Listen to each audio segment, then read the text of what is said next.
Assalamualaikum warahmatullahi wabarakatuh. Perkenalkan, nama saya Dika Miliawenti, NIM 18005037 dari jurusan Pendidikan Luar Sekolah Universitas Negeri Padang. Baiklah, saya akan membahas metode pembelajaran Problem Based Learning, yang mana Problem Based Learning atau PBL ini merupakan metode pembelajaran yang mendorong siswa untuk mengenal bagaimana cara belajar dan bekerja sama dalam kelompok untuk mencari penyelesaian masalah-masalah di dunia nyata. Stimulasi masalah digunakan untuk mengaktifkan keingintahuan siswa sebelum memulai mempelajari suatu subjek. PBL menyiapkan siswa untuk berpikir secara kritis dan analitis, serta mampu untuk mendapatkan dan menggunakan secara tepat sumber-sumber pembelajarannya. Sehingga dapat diartikan bahwa PBL ini adalah suatu proses pembelajaran yang titik awal pembelajarannya berdasarkan masalah dalam kehidupan nyata. Lalu, nantinya dari masalah ini siswa dirangsang untuk mempelajari masalah berdasarkan pengetahuan dan pengalaman yang telah mereka punyai sebelumnya. Sehingga dari prior knowledge ini akan terbentuk pengetahuan dan pengalaman baru. Diskusi dengan menggunakan kelompok kecil merupakan poin utama dari penerapan PBL. PBL merupakan suatu proses pembelajaran yang dimana masalah merupakan pemandu utama ke arah pembelajaran tersebut. Dengan demikian, masalah yang akan digunakan sebagai sarana agar anak didik dapat belajar sesuatu yang dapat menyongsong keilmuannya. Baiklah, saya akan memperlihatkan bagaimana contoh penerapan metode pembelajaran Problem Based Learning. Assalamualaikum anak-anak. Waalaikumsalam, Bu. Selamat pagi. Selamat pagi. Apa kabar semuanya? Baik, Bu. Siapa yang tidak hadir hari ini? Ada semuanya. Baiklah, kita mulai saja pembelajaran kita hari ini. Kita akan mempelajari mengenai dampak nyata COVID-19 terhadap perekonomian. Bisa kalian lihat pada slide yang Ibu tampilkan. Baiklah, pada awalnya kita akan membahas apa sih sebenarnya COVID-19 ini? Virus corona. Virus corona adalah virus yang menyerang sistem pernafasan, yang mana penyakit yang disebabkan oleh infeksi virus ini disebut dengan COVID-19. Virus corona ini bisa menyebabkan gangguan ringan pada sistem pernafasan, infeksi paru-paru berat, hingga kematian. Infeksi virus corona ini disebut juga dengan COVID-19 pertama kali ditemukan di kota Wuhan, Cina. Infeksi virus corona atau yang disebut juga dengan COVID-19 ini pertama kali ditemukan di kota Wuhan, Cina pada akhir Desember 2019 ini.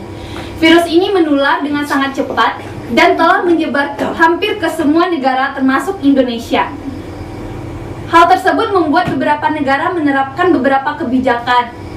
Ada yang memberlakukan lockdown dalam rangka mencegah penyebaran virus corona, sedangkan di Indonesia sendiri diberlakukan kebijakan pembatasan sosial berskala besar atau yang disebut dengan PSBB untuk menekan penyebaran virus ini. Baiklah, kita akan masuk pada materi selanjutnya, yaitu penyebab timbulnya COVID-19. Infeksi virus corona atau COVID-19 ini disebabkan oleh coronavirus, yaitu kelompok virus yang menginfeksi sistem pernafasan. Pada sebagian besar kasus, coronavirus ini hanya menyebabkan infeksi pernafasan ringan dan sedang seperti flu saja. Akan tetapi, virus ini juga menyebabkan infeksi pernafasan berat seperti pneumonia, MERS, dan SARS. Ada dugaan bahwa virus corona ini awalnya ditularkan dari hewan ke manusia. Namun kemudian diketahui bahwa virus corona juga menular dari manusia ke manusia. Seseorang dapat tertular COVID-19 ini melalui berbagai cara, yaitu yang pertama, tidak sengaja menghirup percikan ludah atau droplet yang keluar dari penderita COVID-19 ini pada saat batuk atau bersin. Yang kedua, memegang mulut atau hidung tanpa mencuci tangan terlebih dahulu setelah menyentuh benda yang terkena cipratan ludah penderita COVID-19. Yang ketiga, yaitu kontak jarak dekat dengan penderita COVID-19 ini.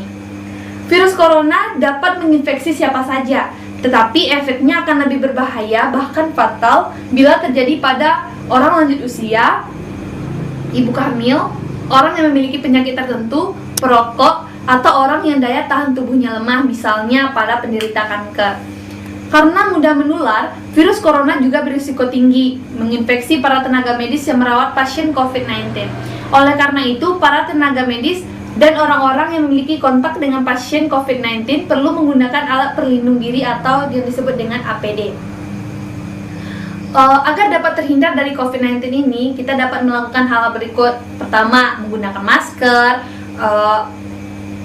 melakukan komunikasi jarak jauh, lalu mengikuti saran pemerintah untuk lockdown, serta rajin mencuci tangan. Semuanya ya? Sudah, Bu. Baiklah, kalau kalian sudah paham, Ibu yang akan bertanya. Menurut kalian apa sih cara pencegahan agar kita tidak terjangkit virus corona ini? Ada yang tahu? Saya, Bu. Saya, Bu. Baiklah, silakan Dara. Rajin mencuci tangan. Ya, benar. Bagus, memang itu yang harus kita lakukan agar terhindar dari COVID-19. Yang pertama, kita harus rajin mencuci tangan, menggunakan masker, menjaga jarak 1 meter, dan mengikuti anjuran pemerintah untuk lockdown. Baiklah, kita akan lanjut pada materi berikutnya, yaitu mengenai dampak COVID-19 ini. Yang pertama, dampak dari COVID-19 ini adalah nilai kurs mata uang menurun. Lalu yang kedua, kegiatan produksi terhenti. Lalu yang ketiga, kegiatan impor dan ekspor terhambat. Dan terakhir, pemasukan negara sedikit sedangkan kewajiban pembayaran utang tetap berjalan. Sebenarnya, pemasukan negara sedikit sedangkan kewajiban pembayaran utang tetap berjalan pada poin keempat ini berhubungan dengan impor dan ekspor yang terhambat pada poin ketiga. Baiklah, dari dampak COVID-19 yang Ibu paparkan tadi, kita akan mengangkat suatu permasalahan yaitu pada poin keempat, yang mana pemasukan negara sedikit sedangkan kewajiban pembayaran utang tetap berjalan. Yang mana nantinya Ibu akan membentuk kalian 2 kelompok. Kalian nantinya akan membahas mengenai apa saja sih penyebab dari pemasukan negara ini sedikit. Lalu nanti setelah kalian berdiskusi, hasil diskusi yang kalian dapatkan itu akan kalian presentasikan di depan dan kita akan berdiskusi secara bersama untuk menarik kesimpulannya. Baiklah, Ibu akan membagi kalian menjadi 2 kelompok. Yang pertama, kelompok 1 yang terdiri dari Dara dan Nayumi. Lalu kelompok kedua Reva dan Irma. Silakan kalian duduk berkelompok.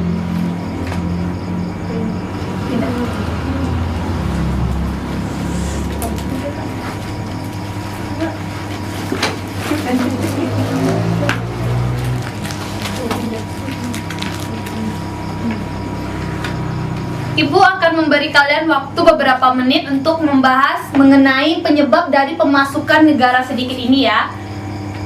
Baiklah, diskusinya dimulai dari sekarang.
Waktu berdiskusi kalian sudah habis.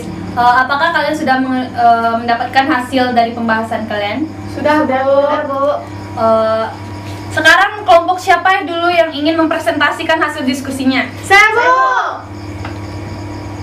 Baiklah, kepada kelompok 2, Reva.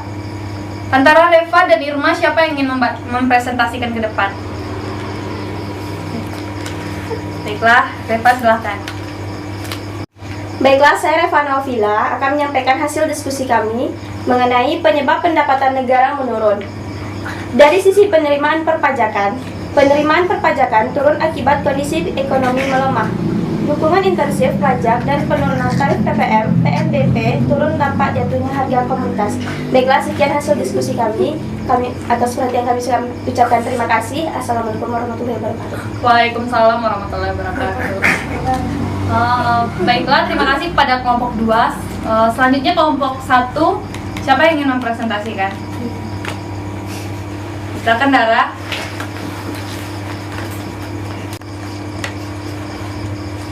Assalamualaikum warahmatullahi wabarakatuh. Waalaikumsalam warahmatullahi wabarakatuh. Saya Dara Melisa Febmi akan mewakili kelompok 1 untuk membacakan hasil diskusi kami tentang penyebab pendapatan menurun. Yang pertama, penurunan berbagai aktivitas ekonomi domestik. Yang kedua, pada sektor pariwisata mengalami penurunan drastis akibat pelarangan penerbangan sementara oleh pemerintah Indonesia dari dan ke Tiongkok serta perdagangan ekspor dan impor Indonesia-Cina, terutama pada komoditas buah-buahan dan hewan. Sekian dari saya. Assalamualaikum warahmatullahi wabarakatuh. Waalaikumsalam warahmatullahi wabarakatuh. Baiklah, dari hasil pembahasan kelompok tadi dapat kita simpulkan yang pertama, penyebab dari pendapatan negara itu menurun dapat dilihat dari segi penerimaan perpajakan. Lalu yang kedua, penurunan aktivitas ekonomi domestik. Lalu yang ketiga, pada sektor pariwisata yang mengalami penurunan drastis akibat pelarangan penerbangan sementara oleh pemerintah, baik dari Indonesia ke Tiongkok atau dari Tiongkok ke Indonesia. Serta perdagangan ekspor dan impor Indonesia-Cina, terutama pada komoditas buah-buahan dan hewan. Baiklah, sekian pembahasan kita pada hari ini. Ibu harap kalian mengerti dengan pembelajaran hari ini. Baiklah, apakah dari kalian masih ada yang ingin bertanya? Tidak, Bu. Berarti kalian sudah paham ya akan materi sekarang? Sudah, Bu. Oh iya, kalian jangan lupa mempelajari materi sekarang ya, soalnya minggu depan Ibu akan mengadakan quiz. Ya, Bu. Baiklah, kita cukupkan pembelajaran kita hari ini. Baiklah, kita akhiri dengan hamdalah. Alhamdulillah. Assalamualaikum warahmatullahi wabarakatuh.